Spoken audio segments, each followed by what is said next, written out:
শুভ সকাল বন্ধুরা, কেমন আছো? আজকে সকালটা চা দিয়েই শুরু করে দিলাম। কেমন আছো বন্ধুরা? সবাই ভালো আছে তো? ব্লগগুলো একটু লেটেই আসছে, জানি কি আর করব বলো। তো চলো ব্লগটা শুরু করা যাক। দেখতেই পেলে ঘুম থেকে উঠে পড়েছি, উঠে ব্রাশ ট্রাশ করে নিচ্ছি, তারপরে ফ্রেশ ট্রেশ হয়ে নিয়ে।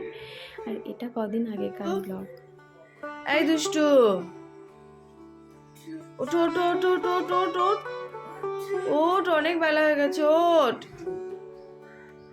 তখন ছেলের স্কুল খোলেনি, সামার ভ্যাকেশন, ঘুমাচ্ছে। তো সেই জন্য ওকে এরকম প্রত্যেক দিনই আমায় ওকে ডাকতে হয়, সামার ভ্যাকেশন বলো আর স্কুল থাকলেই বলো। আর ওইদিকে দেখো গোপুসোনাকে তুলছি, গোপুসোনাকেও তুলতে হবে। আর সেদিন একটু লেটেই ঘুম থেকে উঠেছিলাম, অনেকটাই লেট হয়ে গেছে। সকালবেলা উঠে এই যে গোপুসোনাকে তুলে দিই। তো আমরা ওই ঘরে এসি চালিয়ে শুই। তো গপুকে আমি ওই ঘরে নিয়ে যাই। তো আবার এই ঘর থেকে এই ঘরে, আমার দুটো রুম ফ্ল্যাটে, ওই বেডরুম থেকে এই ঘরে আবার নিয়ে আসতে হয় গোপুসোনাকে। ওইদিকে গোপুসোনাকে তুলে বিস্কুট দিয়ে দিয়েছি সেবাতে। দেখো আমি সকালটা গোপুসোনাকে বিস্কুটই দিই, বেশিরভাগ প্রায় বলতে গেলে বিস্কুটই দেওয়া হয়।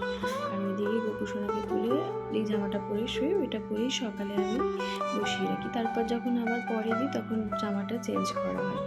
তারপরে দেখো রান্নাঘরে ঢুকে পড়েছি, চা কষাবো নিজের জন্য, তারপর ছেলের জন্য টিফিন বানাবো।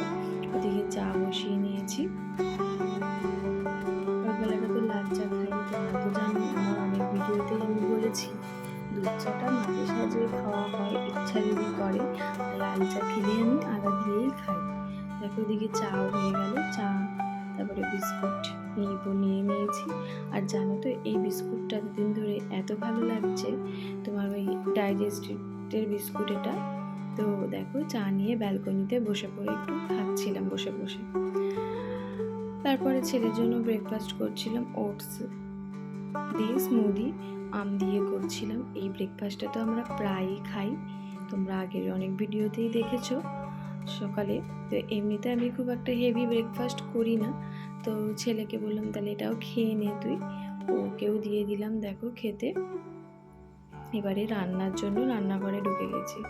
আমি তো রান্না করে চান করি, এমনি চান করে রান্নাটা বসাই না। গরমকাল, এমনিতেই গরম লাগে, ঘেমে যাব, আবার আমাকে রান্না করে চান করতে হবে। তো সেজন্য রান্নাটা করে নিলাম। সেদিন নিরামিষই রান্না করেছিলাম, নিরামিষ বলতে মাছ মাংস ডিম কিছু করিনি, পেঁয়াজের করেছিলাম।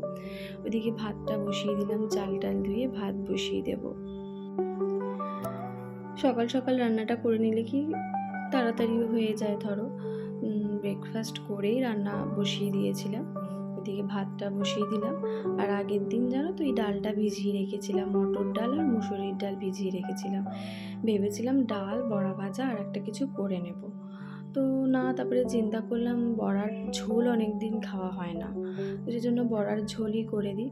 আর আমার খুব একটা বড়ার ঝোল ভালো লাগে না, তো কি আর অনেক দিন খাওয়া হয় না, কি আর করব, তাহলে করি আজকে। রাতে ভিজিয়ে রেখেছিলাম। আর এমনিতেই জানো এই প্রথম আমি মটর ডাল আর মুসুরির ডাল মিশিয়ে করছি। আগে যখন শ্বশুরবাড়িতে করতাম ছোলার ডাল মটর ডাল দুটো মিক্সড করে করতাম, তো ঘরে সেদিন আর ছোলার ডাল ছিল না বলে মুসুরির ডাল দিয়ে করেছি। খেতে ভালোই হয়েছিল, খারাপ হয়নি। তো দেখো একদম নিরামিষভাবেই করেছিলাম।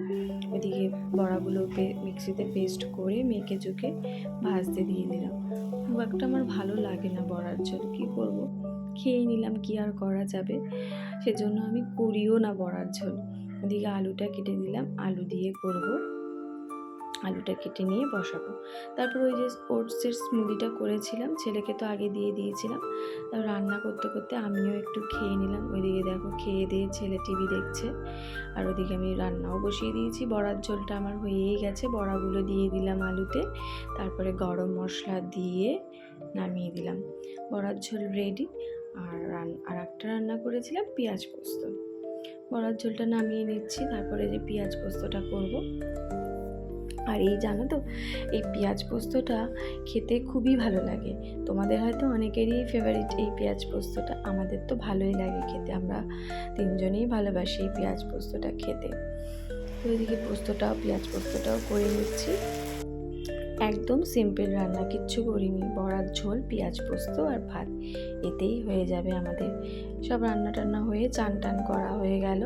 চান টান করে নিয়ে একটু মুখে ক্রিম মেখে নিই, মুখে ক্রিম ট্রিম মেখে তারপর পুজো করে দুপুরের জন্য খেতে বসে যাব লাঞ্চে। তো ভিডিওটা এখানেই শেষ করলাম। ভালো লাগলে লাইক কমেন্ট করো অ্যান্ড সাবস্ক্রাইব করতে ভুলো না।